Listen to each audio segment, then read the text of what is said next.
Well, I'm editor of the Wayne Master, former U.S. naval officer. I've worked in the past for the National Security Agency. Well, obviously, if the CIA is involved in any sort of...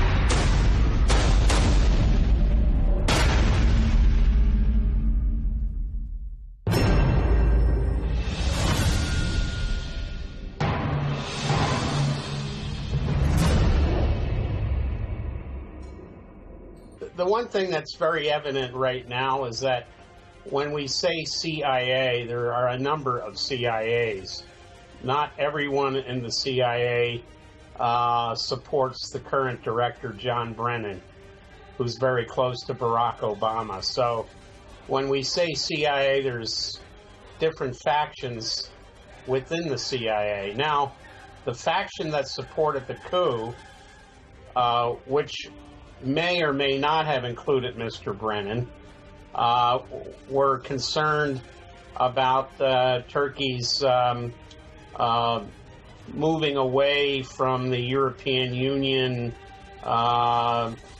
membership arrangements and adopting an independent foreign policy.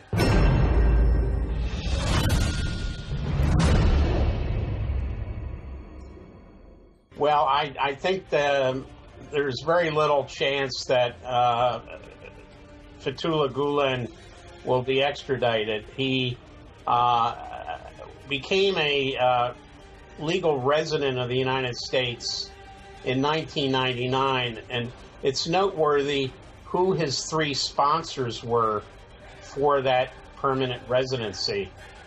There were three named on his documentation. Graham Fuller, who is the retired chief of CIA activities, especially in the Muslim world. He was a close confidant of CIA Director William Casey during the Reagan administration.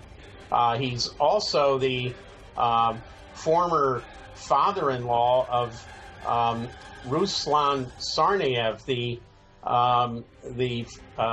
uncle of the two Boston Marathon bombers, Tamerlan and Johar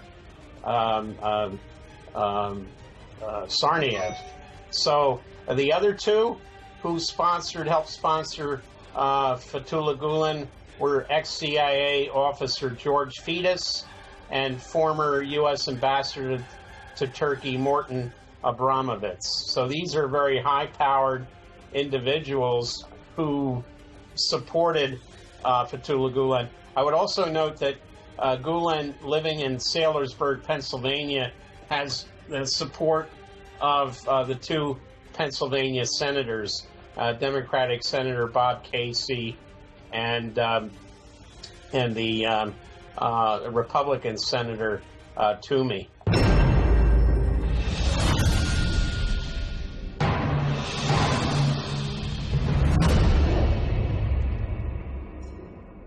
Well, I think it's when we look at some of the things Gülen has done for the CIA in the past, at least a portion of the CIA and people within the Obama administration, especially within the Department of Defense, recognize the fact that he provided certain, shall we say, services to the U.S. in the past.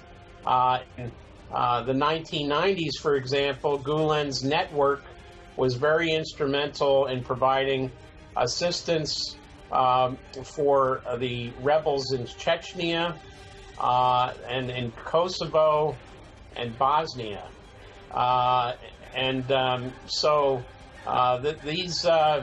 These favors are never forgotten by the CIA.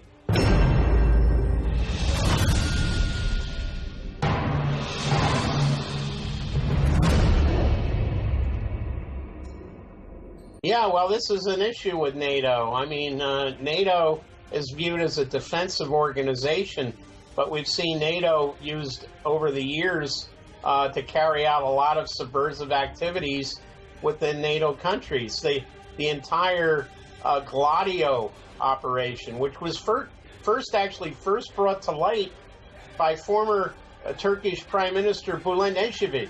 He's the one who said he saw documents about this NATO subversive network, which he knew as Gladio, and he said it was as active in Turkey as it was in Italy. We know that Gladio in Italy, for example, was used to help assassinate former Prime Minister Aldo Moro, and it was used to conduct all kinds of false flag terrorist operations in West Germany and Belgium and in northern Italy and in other countries. So, yeah, NATO, just because they claim they're a defensive organization doesn't mean that they don't have a clandestine and offensive branch that carries out operations within NATO countries themselves.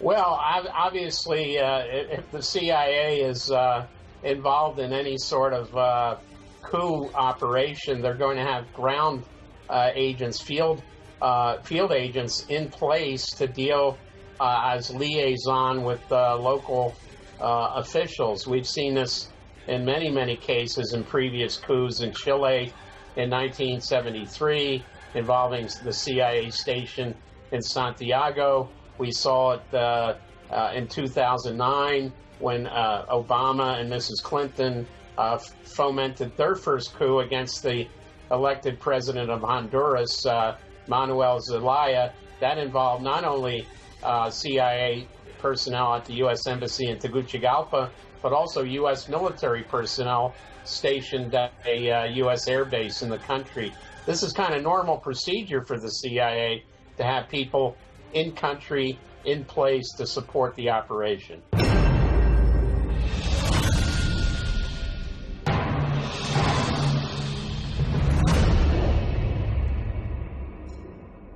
Well, I think when we have to look at John Brennan, who is a very unusual CIA director. Of course, he has the ear of President Obama. Brennan is very, very close to the Saudi government. He's the former CIA station chief in Riyadh. He actually made a visit when he was the CIA station chief to Mecca, which is reserved for only observant Muslims and also special guests of the Saudi king, who is the protector of the cities of Mecca and Medina. So it shows that Brennan has a very, very close relationship with Saudi Arabia. He also has been at the forefront of providing jihadist rebels in Syria with CIA weapons, money, logistics. So with Brennan still there, and Brennan, it's known that Brennan wants to keep his job if Mrs. Clinton is elected president. So we may see Brennan for some time in the future. Now, so this of course, this relationship between Brennan and the Saudis, and perhaps his fractured relationship now with Turkey, also involves other players in the area. Assad's government in Syria, the Kurdish government in northern Iraq, and of course Russia, which the U.S. now is threatening to carry out terrorist attacks against Russia itself using jihadists from Syria, Iraq, and other countries if Russia doesn't pull its troops out of Syria and stop its campaign against the rebels.